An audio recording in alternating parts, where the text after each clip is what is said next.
Welcome to the Healthcare Business Secret Show, where we interview industry leaders and break down exactly how they're dominating their markets so you can learn from the best and can double your revenue, double your impact, and double your time off. In this episode, we're talking with Robert Sikes. Robert is a bodybuilder and CEO of Keto Savage and Keto Brick, and created the brand Keto Savage to share with others his wisdom and experience with the ketogenic diet and the legacy he's trying to leave, which is believe in yourself, dig deep in your passion, and put in the work. You can become extraordinary. Welcome to the show, Robert. Thank you so much for having me. It's a pleasure to be here. I love that. I love that legacy you're trying to create. Give us some background on you, what you do, and what you're up to these days, and how you kind of fell into this space. Yeah, so I'm a natural bodybuilder by trade, I guess. I've been bodybuilding for the past 12, 13 years of my life. I followed a traditional protocol, the bro dieting approach to eating 6, 7 meals a day, high carbohydrates. And that kind of left me, I was able to, get really lean with that protocol, but it wasn't really sustainable. It wasn't fulfilling. And it left me with a bunch of eating disorders, and it just wasn't healthy. I was able to, get really shredded, but I was blowing up in weight in the off season. It just wasn't a healthy protocol all in all. So I started diving into the ketogenic approach, kind of by happenstance. And I really started to see success with that, dove deeper into that, learned a lot. At the time, there wasn't really any influencers or, speakers in that demographic. So I kind of just blazed my own trail, so to speak, from a bodybuilding perspective. But it worked, and it worked really well. I was able to get my natural pro card. And then I just started kind of making a name for myself as a ketogenic bodybuilder. So I started coaching clients and grew into that space. And then in the process of competing myself, I was trying to build a nutritional protocol, a meal replacement bar that allowed me to hit my macro targets and just took the guesswork out of meal prep. And I kind of, by accident, developed what I call the keto brick. Never planned on making it into a food product. But it became a food product. People saw it on a YouTube video, took interest in it. So my wife and I, girlfriend at the time, just decided to dive into the world of owning a physical product business. And lo and behold, that thing became very, very successful and grew in popularity. And that's pretty much what I do now. I've got several employees, and we tour the country with different conferences speaking about keto, but also having booths set up with the product and just showcasing that. And loving every minute of it, man. The ketogenic diet and business as a whole has totally transformed my life, and I'm just excited to share and encourage other people to dig deep into their passions, figure out what those passions are, and then create a lifestyle around it. I love it, and whenever I talk to people who are successful, there's a lot of passion behind what they do, and there's a lot of fulfillment and a lot of growth. And sometimes we get it wrong. We think success has to come, and then we'll get those things. When in reality, success comes because we have those things, right? You have that passion, you have that drive, you're wanting to share, you're focusing on your customer, you're focusing on solving problems, and you're getting fulfillment from that. And that creates the success. And why why we need to be super aware of that is because if we just put all our eggs in the basket of, well, I got to get success, you get burnt out and you lose it. And then you don't get success. And then it reinforces for you that it's hard or it's impossible, or you got to know some tricks of the trade, and it's who you know, as everyone says. But in reality, those of us who get there because we have that passion and drive, and it becomes a snowball. Like if you notice that as you started doing it, you got fulfilled and you're like, I love this thing and I'm feeling good about it. And then as you start to achieve some success and help some more people and you grow more, it just kind of compounds on itself. Because I definitely noticed that myself. I was, 100%. Yeah. When I first got into the business, I was trying to. I had so many failed business attempts before keto. Like I had tried everything. I had tried making drop ship companies, and nothing stuck because there was no passion. They were just chasing a dollar. And because there was no passion there, I couldn't sustain. I couldn't jump through the hoops necessary. I couldn't dig deep enough to make it work. With the Keto Savage brand, with the Keto Brick band, it was never even designed to really even be a business. It was just something that I loved to do. And that passion showed through in all the content that I created, and people started, falling in love with the journey that I was building for myself. And that became my loyal customer base that I built from.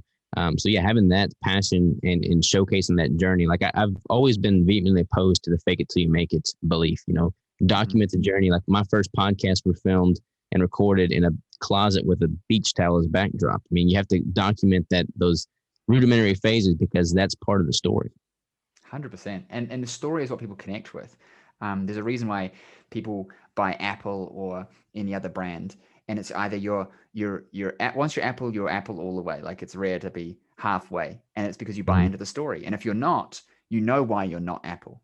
Most of us, because there's this polarization that happens. And I think that people forget that being vanilla and trying to be perceived as good but not polarizing is a killer of business. It's also a killer of your soul, because it's not genuine to you and it's hard to maintain. The clients that I deal with, both in my practice but also in my coaching business, who struggle and get tired with what they do, it's because it's not authentic. And so you said it right.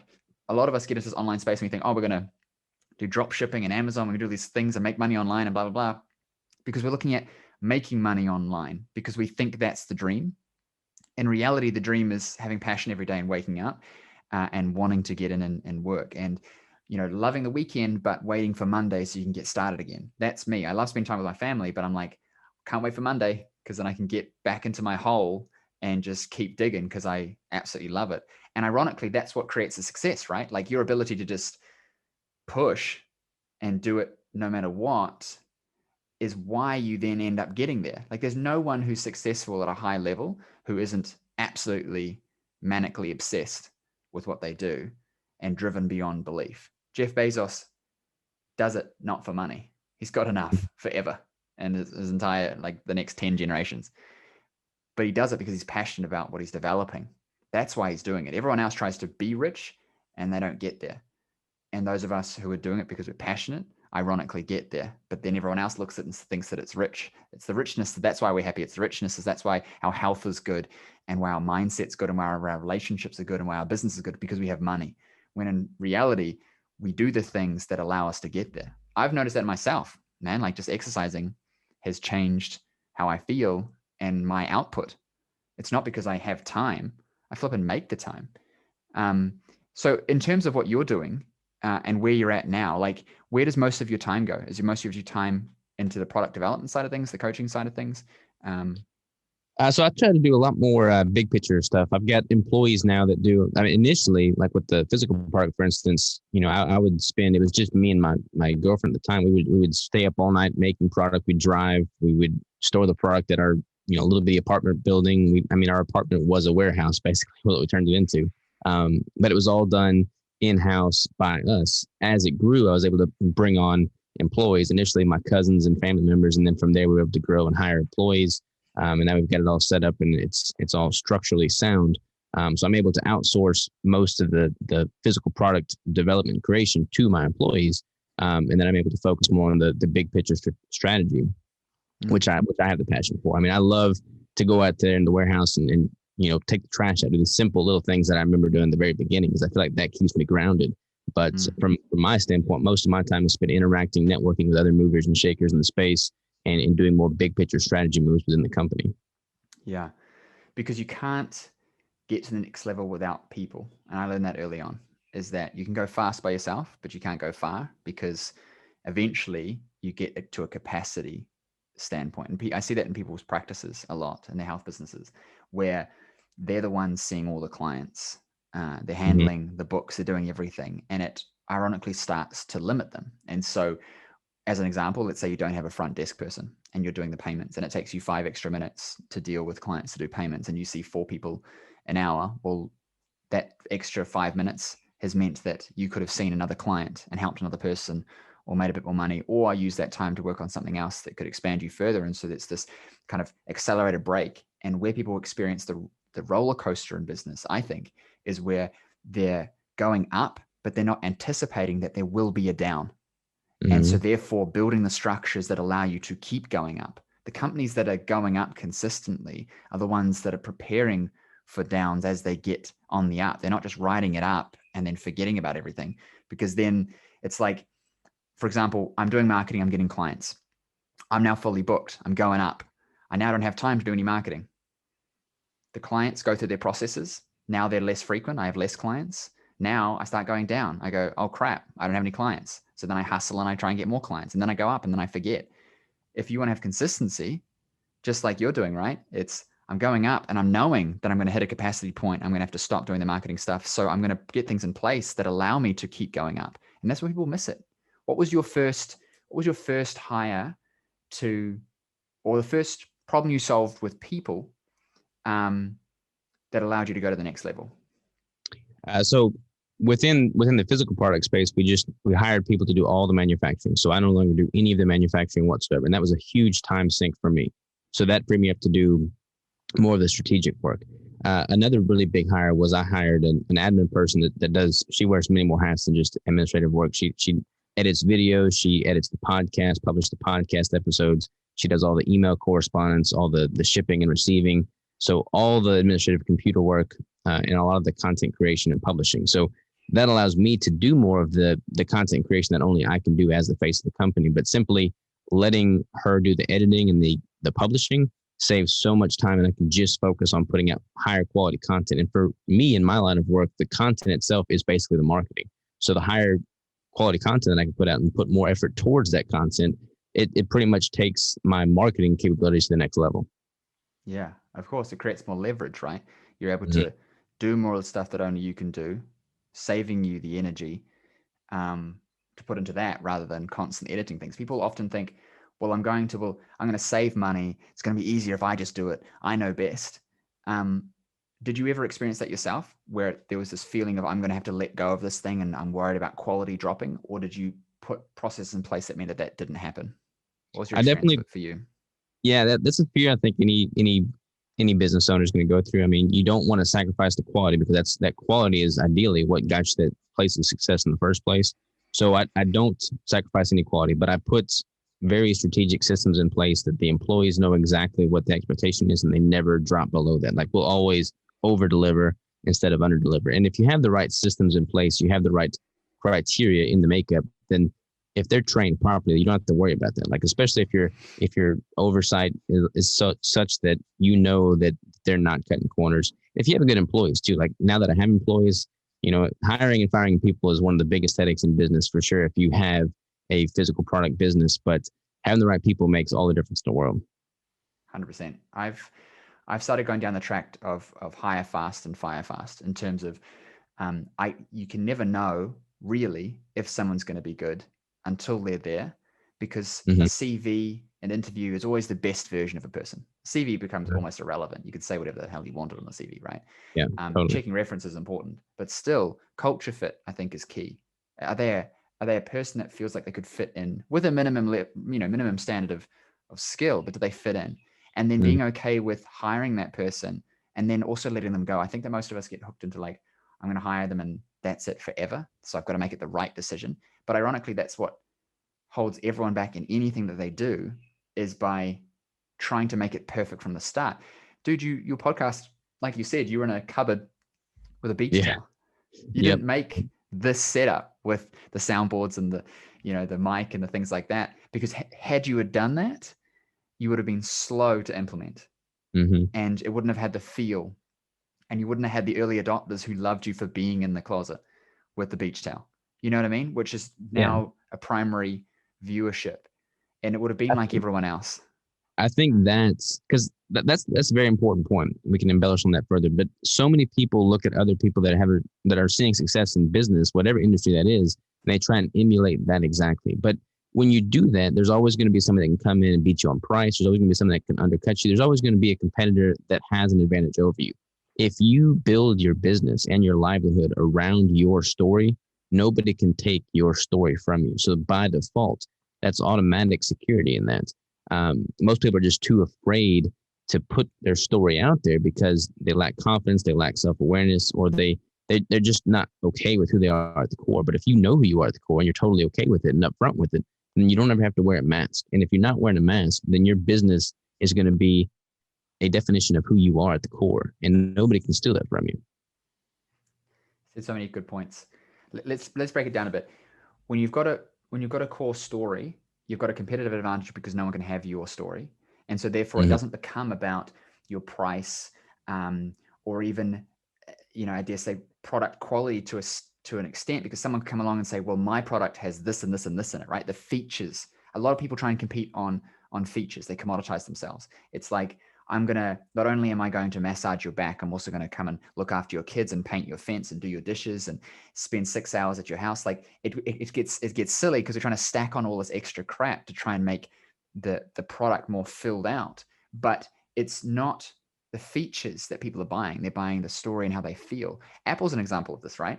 They've only just released 5G in their phones or whatever. Other brands have had it. Now they're saying, now we've got this. And or they'll say, you know, our screens are now this much resolution. Other companies have already had the features, but the Apple purchaser is purchasing because of the brand story and how they feel about it. And that's very clear. And we need to leverage our own story, because that's who we are. Because like you said with the mask, right? If you're more authentic, it's easy to maintain. It's easy to get up in the morning and just be you than it is to go, okay, I've got to be this person. So I've got to do my hair a certain way and put my suit on, have this and have everything. And then it's like, and you get tired because it's not who you are and you burn out. And so it's hard to push when it's not you being you. And I think people forget that, because they'll look at, for example, they'll look at your setup, or your setup's way better than mine, but your setup or my setup, and they'll be like, well, I got to get that mic. That's why it's good. I got to get those headphones, got to get this, got to get that. It's like, no, you don't need any of that stuff. You need to have something that resonates with people. And if you've got that and you just speak genuinely and you focus on the early adopters, because people who are listening to a well-produced show, for example, if you're thinking of someone's thinking of starting a podcast and you're comparing yourself to the top of the market, people have watched them for a long time and got there. It's not because of their banner and their microphone that they're successful. It's everything else. They've just upgraded over time for things that matter now but didn't matter then. Audio quality might matter now because you didn't matter then. It's your story that mattered. I love that. Yeah. One thing that's helped me a lot before I ever even really got into producing content is I would look at people who I really looked up to and admire, like the Joe Rogans of the podcast world, some of the biggest YouTubers. And I would go back to their early episodes, like the first 5 episodes, and I'd watch those. And without fail, if they've left them public, they're horrendous compared to their current episodes. But if you can see those initial episodes and compare it to where they're at now, it's just much more motivating and inspirational as to what you're able to do with your own skills and talent. If your story is good, if your story is true, and if you're authentic in putting it out there for the public. Yeah, 100%. So let's talk about that then. What, in terms of your story, what aspects do you think are important to emphasize to make it a good story? Because of course we all have a story, and some of us feel like our story is not particularly exciting or doesn't have, this these amazing things that happen. How do we take our story, if we feel it's vanilla, and share it in a way that connects us with people in some way? I feel like people resonate with other people much more than one would think. I mean, when I look at my life, there's nothing in particular that is just has a wow factor, at first glance, especially. But when you dig into the nuance to it, it's real human. Everyone's a real human. Everyone's got their own ups and downs. And if you showcase the ups and the downs instead of just the highlights, you're going to have a lot more buy-in from the people that you're presenting to. So like me, for instance, when I started the business, I was $250,000 in debt, depressed, didn't have a clue what I was going to do with my life. Wound up marrying my girlfriend, wife. Now we built this business together. We built it out of our apartments that we were too broke to have. This setup that you've commented on, this podcast studio, this is in our warehouse. I live in the office right across the door. Like, we live in a warehouse right now because we don't have a house, because of putting all of our time and effort and energy into the business. And we just love it. And if you showcase the ups and the downs, if you showcase the times where you're in debt, the times where you're seeing success, the times where you're seeing and experiencing failure, people can resonate with that, because everyone experiences some degree of success and failure in life. And if you can transpose that into a business aspect, then people realize that, hey, this is just life in general. It's not like you have a work-life balance. I don't believe in balance. I think balance is bullshit. You have a work-life circle. You have everything should be symbiotic in nature. That way, if you're working towards any one thing, it's improving the whole. Yeah, I agree. People often say to me, James, you work too hard, or you're not focusing on this, or you need to relax, or you need to blah, blah, blah. And I'm like, you just don't get it. You think that I'm working right now. I'm playing. You play video games. I make sales funnels and podcast episodes and, all of that kind of crap because I love it. And that's where people get confused, is that you might not like what you're doing, or that person who's judging you might not like what they're doing. But that doesn't mean that you then have to change what you're doing if you're obsessed with it and passionate about it. Some people obsess with the gym. Some people obsess with mountain biking. Some people obsess with reading. I obsess with building businesses, and that's okay. And I think that, like I said, there is no balance. There's just finding what works for you and enjoying it. People who say you need balance are the ones who, I think, a bit of a judgment, but I think are not really enjoying what they're doing and they don't feel fulfillment from it. And therefore they think that you need to have some kind of balance between the good and the bad, but it can all be good. You know what I mean? It can all be good and you can enjoy all of it. Yeah, I could not agree more. And it may be a bit of a judgment, but I think more people would benefit if they heard that message, because I think it all stems back to self-awareness. Like if you know who you are and if you know what you want out of life, then you don't have to apologize for the things that you're doing. And if you're finding satisfaction in those things, even if you're not making a ton of money doing it, like I don't measure success by money alone, but if you're benefiting, overall humanity, your fellow neighbor, yourself, and you're enjoying it and having fun in life and you're waking up excited every single day, then you're doing something right. And I think anybody should aspire for that. I don't think you have to go through a balance in life to find that. My life is incredibly unbalanced when, if you were to compare it to someone who has a balanced work life, but I wouldn't change anything about it. I love every single hour of my day, from the moment I wake up at 3:00 in the morning to the moment I go to sleep. Like I'm loving every single bit of it, and I wouldn't change a thing. Definitely. Let's get tactical a bit here. What are you doing at the moment to get your brand message out there? And are you having one brand message with options for how people can interact with you through, for example, the coaching or the product, or are you doing them all in different channels, different silos? They're kind of all different silos, but they all blend together. Like if somebody's purchasing Keto Brick, generally they know about Keto Savage, and it all kind of melds together as one. Like my wife, Crystal, she has Lady Savage. Keto Brick is our ketogenic meal replacement bar. Keto Savage is my nutrition and coaching. Keto Contest Prep is a website and course that I'm building out and writing a book for at the moment. So I've got all these different silos, but they all kind of talk with one another and move people in the right direction. So currently I'm doing not a rebrand, but I'm revamping a couple of my different websites. I'm writing the book and I'm working on the Keto Contest Prep course, which is going to be a very niche specific towards competitive athletes specifically. So I'm basically just kind of doubling down on the things that I'm personally am very capable in, like within the ketogenic space and the low carb space. There's not a whole lot of low carb ketogenic natural bodybuilders. I'm pretty much the only one that I'm aware of. So I'm doubling down that niche because there's a lot of interest around that niche. And I feel like if you go ultra niche, that's a huge asset, because so many people try to appeal to so many different industries, so many different spectrums. And when you go so broad, you can't really go deep. And I'd always put more emphasis on going deep than going wide. Yeah. Deep is where the impact is, right? Where you're really making either a change in people's lives at a meaningful level, or getting, well, basically the same thing, right? Or getting insane results for them. Deeper than anyone else means that people share it. There's a lot of stuff that you can get surface results on, and people might go, oh, I saw this video. Oh, this is all right. But there isn't this feeling of inherently wanting to share it. You want to share something where you get a massive change. You're wanting to share your message because you got a huge change from what you're doing. And Absolutely. You're an example of, right? Self example of that. And I think that's important, because if you're not deep, you're not polarizing. And if you're not polarizing, you're vanilla. And if you're vanilla, no one cares. Yeah. And ultimately, we're in the business of moving people, right? We have to get people to do stuff that they wouldn't otherwise do inherently themselves, because if they would, they'd already be experiencing the results. That's what sales is to me, is helping a person take an action to get an outcome that they want, but otherwise wouldn't inherently do it without my message pushing them to do it. And good marketing and sales does that for people and creates benefit in their lives. And going deep is a huge part of it.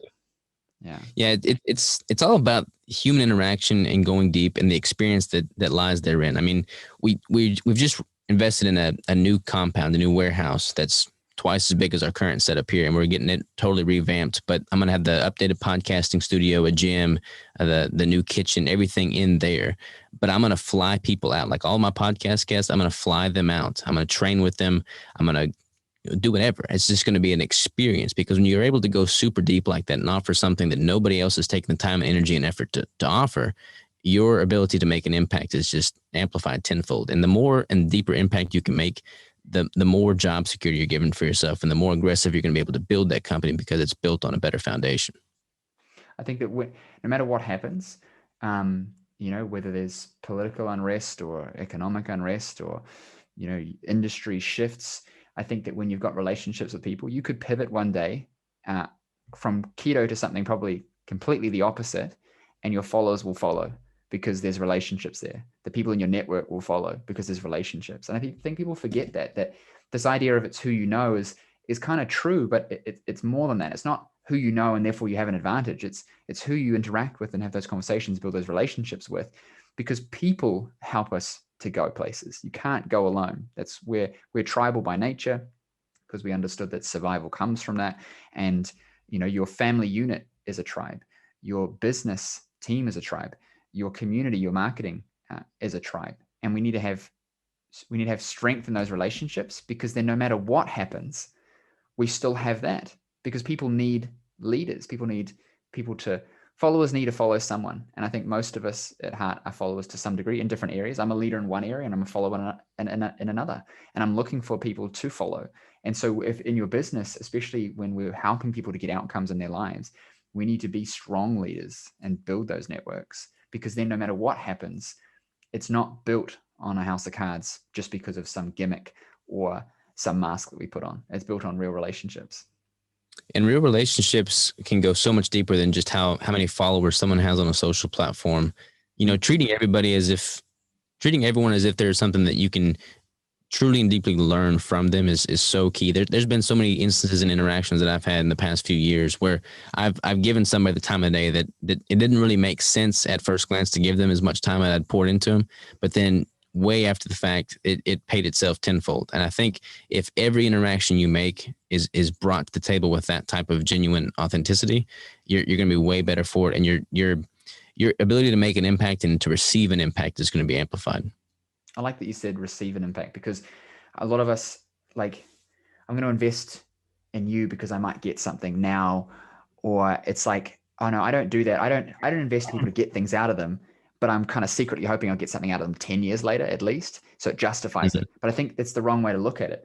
It's not just what you're going to get out of that person, that interaction. It's what you're then able to receive, because you're in the mindset of giving for giving's sake and being supportive to people and listening to them. That means that you're then better able to build other relationships. So just because arbitrarily I give with you and I give you the time of day when maybe I shouldn't, like you said in your example, it's not about that interaction necessarily. It's about the other interactions that can come because I have that state and that purpose to give in those instances. I think that's what people miss as well, because positivity breeds positivity. And when you're surrounded by positive people and you're just inherently positive without asking for stuff, people want to then give, but you're not doing it to get them to give, because that's not authentic. And this is the interesting part that I think few people have really cracked. And I think that you're one of them who has. It's like, you understand that it creates outcomes for you, but that's not the intention. Yeah. I'm doing it anyway. Yeah. How you do one thing is how you do everything. And I feel like if you approach everybody with that outlook and that mindset, it all comes back to you. And you don't do it, like you said, to expect that in the first place. You just do it because that's who you are at your core.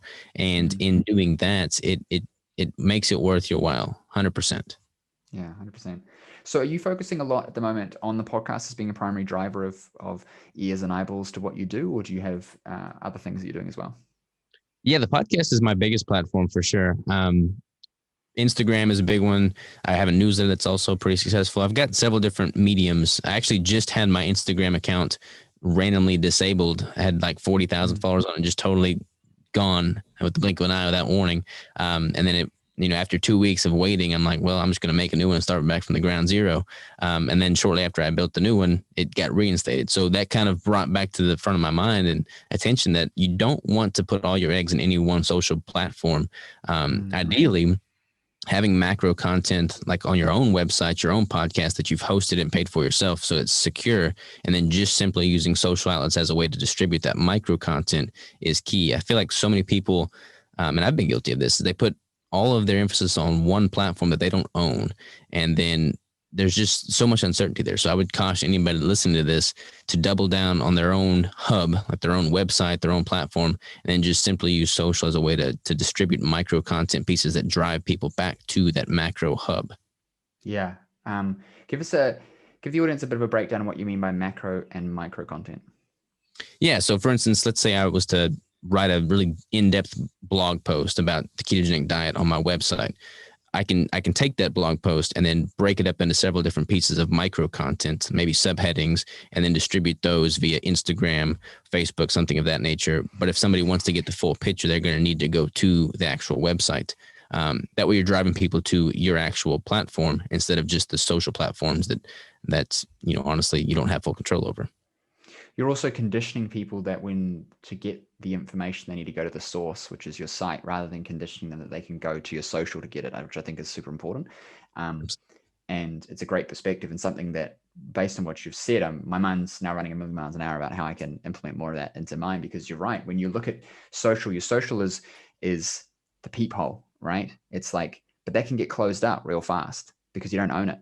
So yes, you should go all into social, build audiences and have interactions, but just understand that you don't have control and be okay with that game, because you have to be there. You have to do it, but you can't rely solely on that, right? You have to also be directing people back to a platform that you control, like your website, where they get used to that interaction. And then getting them off of social is important too. Getting them into email lists, things like that. I do things, for example, even if you're not running Google ads or you're not running Facebook ads, you set up pixels. This is going a bit techie here, but you set up a pixel to tag everyone who is interacting with your content, so that if you in the future do decide to go into that platform, you now have an audience in place. Whereas a lot of us, we go, great, I'm going to do some Facebook ads. And it's like, wow, crap, you should have been tagging everyone for the last 5 years and you would have had a massive list of people that you could run ads to straight away and have huge success, but you didn't plan ahead. So it's like having these things in place on your platform, so that when they're coming back, you're getting them into your email list, you're tagging them for the various different, like Google platform and Facebook, etc. And then the peephole is your social media that brings them through the micro content, being the small stuff, into the big stuff where they can actually properly chew on some things and have some interactions that are meaningful. I think that's super important. Yeah. And what's interesting is, setting up an email newsletter list, setting up the pixels, setting all that up, it does involve a few hoops you have to jump through. There's a few barriers to entry. It's not that hard in the grand scheme of life. And when you look at how businesses are run 50 years ago, we've got it pretty easy right now.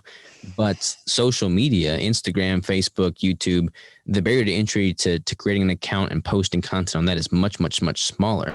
So people oftentimes don't take the time. They'll realize they need to build a website, but they won't look into, how do I open up a WordPress account and dive into that. There's so many things that they don't take the time to do because there are some barriers to entry. But at the end of the day, that just weeds out a lot of your competition. So if you're the one that decides to dig deeper in that and put in the work, your ability to make an impact and create a much firmer foundation and not a house of cards is amplified. 100%. We do forget that business is way easier than it ever has been. And because we don't realize, or we forget it, it means that we don't understand the opportunity that we have, that you can literally just start a business and start an Instagram page and start making money or reach people, and that we then take it for granted. Like the number of people who bitch and moan to me about their Facebook ads or whatever. And I'm like, dude, the fact that you can even launch a Facebook ad and then tomorrow start getting some clients and then bring them into your world. And like, do you understand how powerful that is? Normally you would have to go out and you would have to drop flyers and get people to have some interest and then come get them into a room and then have a presentation. There might be 30 people there and you had to pay for all this stuff. And you're worrying and bitching that you're spending $15 a day on Facebook ads for a week and you only got one client out of it. Like understanding things, I think, and having perspective is key, because what's going to happen, and people don't get this, social's going away. The big companies are not really playing yet. They're dabbling. When all the big brands jump into the space and they have the podcasts and they have the social media, like the Instagrams and the Facebooks, and they're running the ads properly and they're doing that thing and they're creating the micro content, they've got so much money in creative backing that it's going to be very hard for the little guy to have a shot. And you're really going to have to stand out. If you think there's a lot of competition now and it's hard, this is easy days. 5 years from now, you're going to look back and you're going to think, man, shoulda, coulda, woulda. It's like thinking, when great-great-grandparents didn't buy in downtown Manhattan or something like that, a block, looking back going, should have done it. It's like, yeah, you should have done it. And I think this is the time that we all need to just start getting our messaging and getting our story out there. in some form. Don't worry if you're in a closet with a beach towel, because just get the message out so that it's the seeds planted, because then like people like us, we're going to be okay. It'll be harder when the bigger brands come in, but we're established to a degree. People know about us already. It's when you're thinking about doing it now that I implore people to start now and be consistent and understand what you're actually doing. What you're actually doing is you're building relationships. You're connecting with people. You don't need followers. You need customers, right? People who are actually interested in having an exchange with you. It doesn't matter if you have 100,000 people following you or 1,000. If you've got 1,000 and they're a core customer who loves what you do, that's more powerful than having 100,000 randoms living in the other side of the world who are never going to buy your services. Absolutely. So people get it wrong, definitely. What do you think? Out of curiosity, what do you think is gonna happen when the big companies take over? I mean, organic reach currently is way down from what it was, at the beginning stage of social media. So in 5 years from now, when the big boys are playing, they have all the ad revenue, all the ad money and spending. What do you think the normal day-to-day person that's not nearly as established is going to benefit most in? Do you think it's going to return more to just this underlying innate connection, like face to face, or where do you think things are going to travel? I think that big brands are going to understand micro content better, and they're going to be able to have teams of people creating stuff to create a story and a personal interaction with their brand that they're not doing as well right now. That means that you're not going to connect with Apple. You're going to connect with the influencer who's part of Apple. Like for example, Apple might sponsor an influencer to share some stuff about Apple, right?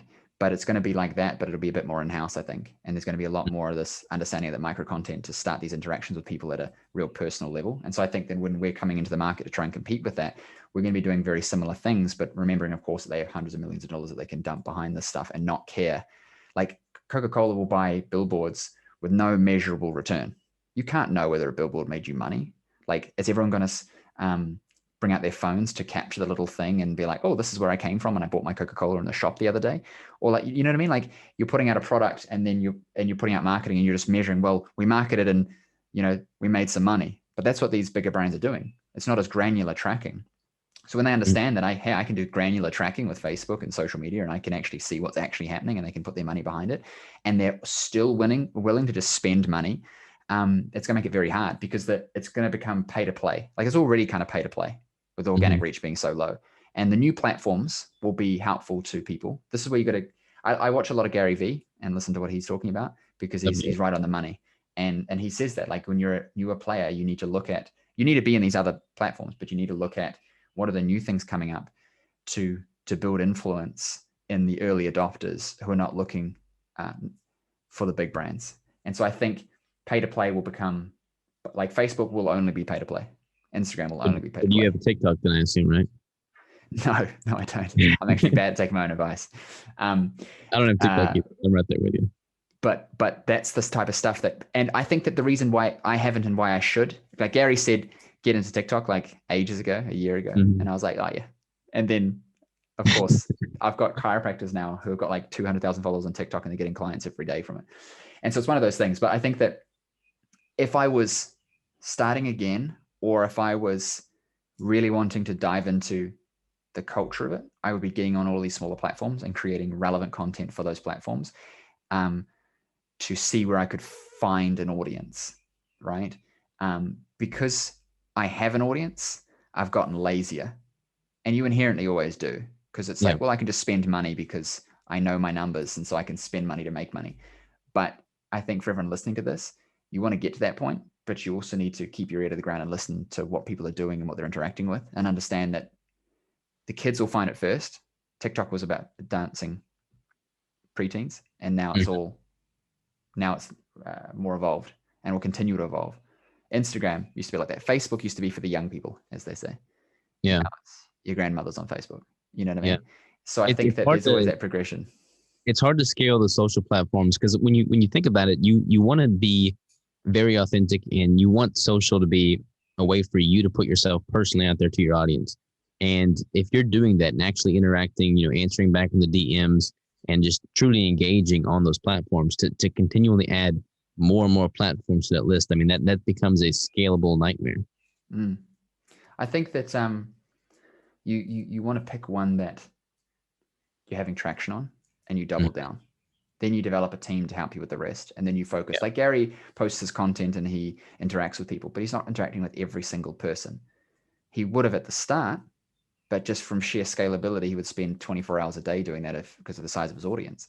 So I think that you pick a time. It's like for half an hour in the morning when you're sitting on the toilet, having a shower or whatever, you got your phone and you're just responding to the first 5 people you see.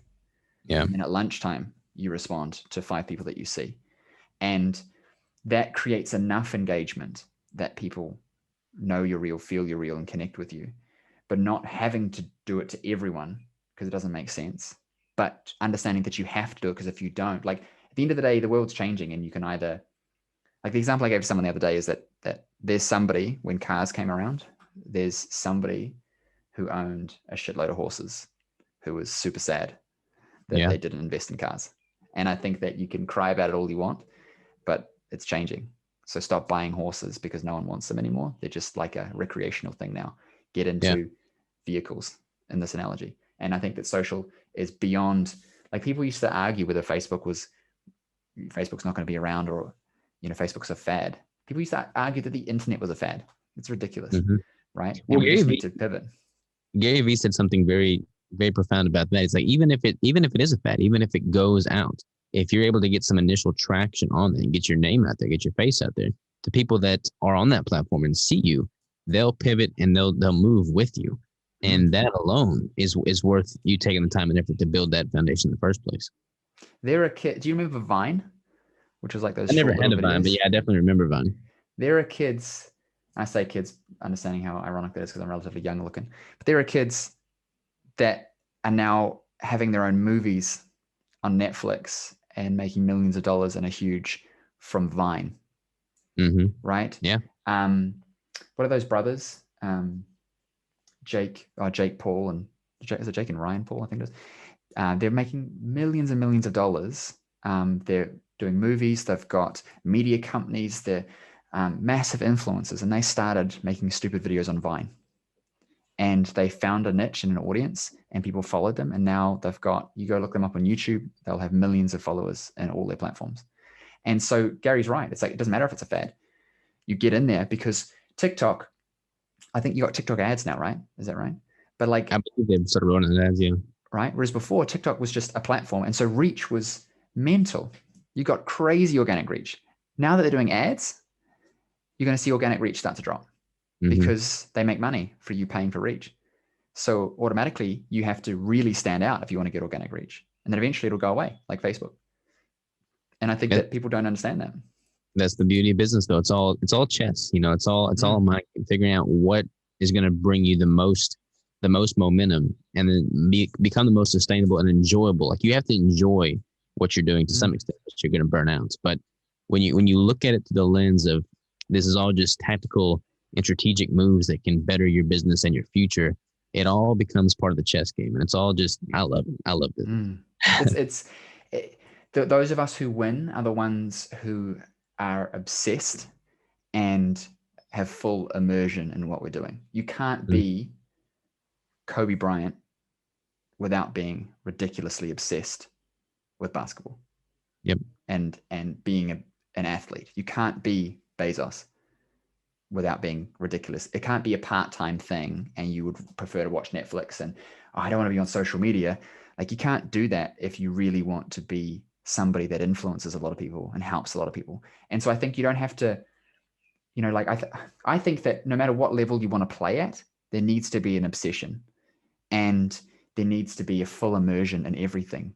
And if you're not passionate every single day about getting your message out there, you need to figure that out, man. Like if you don't wake up loving what you're doing, you need to change because you're only going to burn out. It's never going to work. And then you're always going to struggle. And then you're going to have resentment for, well, I didn't get into social media. I didn't do this and this is not working. And it's easy for you to say this and blah, blah, blah. That conversation always happens from someone who doesn't have passion in what they're doing because they're not looking at how do I solve problems and produce outcomes. They're looking at how do I get a shortcut because I don't care to figure it out and do the work because I'm passionate about it. I just want to have the money at the end.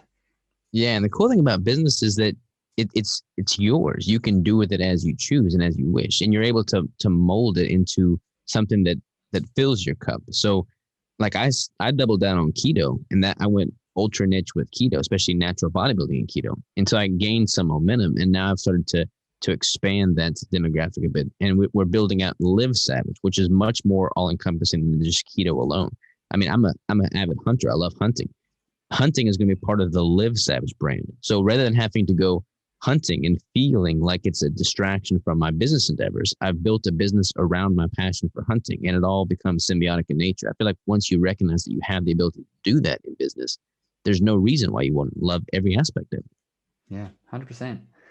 I think I could go on for hours with you. I'm super conscious of your time. Where's a place that people can connect with you online? Keto Savage and Live Savage, now that my new Instagram is Live Savage. But yeah, either of those two, and you'll find me. Amazing. I'll make sure that's in the show notes. Thank you so much for coming on the show. Awesome episode. Really appreciate you. And you have a lovely rest of your day. Thank you. I appreciate the time, and you take care. Take it easy. Thank you for listening to the show. If you like the episode, please hit subscribe and leave us a review. I'd really appreciate it, as it helps us get our episodes out to more people just like you who want to know how to increase their revenue, impact more people, and build businesses that work for the lifestyle they want. Now, I know your time is valuable, and I know that you are here to learn the secrets to success in your health business. So I have something special for you just for checking out the episode. Now, if you're a health professional, coach, or trainer in business, and you're serious about growing a profitable, impactful business, then pay attention, because as a listener of the show, I want you to win. And so I've created a host of resources available exclusively for listeners of the show.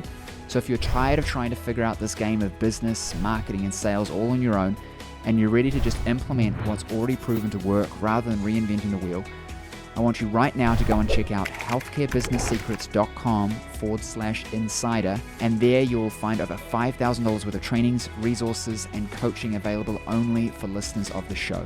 There I'll give you the resources on everything from how to acquire 10 times more of your ideal clients using social media and paid ads, even referrals, how to increase your client conversion into packages at an 80 to 90% conversion rate like me, how to retain your clients for longer, getting them better results and making them happier, how to increase your prices and charge a premium to work with you, and how you can build a 6, multi-6, even 7-figure practice just like I did, but with 1/10 of the time and 1/10 of the effort. What I want you to realize is that everything I teach comes from exactly what I did to have success and still have success in my own health business, and I want to share that with you so you can have success too. So go check out healthcarebusinesssecrets.com/insider right now, and let me help you win big in your health business. Also remember to subscribe for 2 episodes every week full of the secrets to have success in your health business, as well as leave us a review so we know what you thought of the show. And I'll see you on the next episode.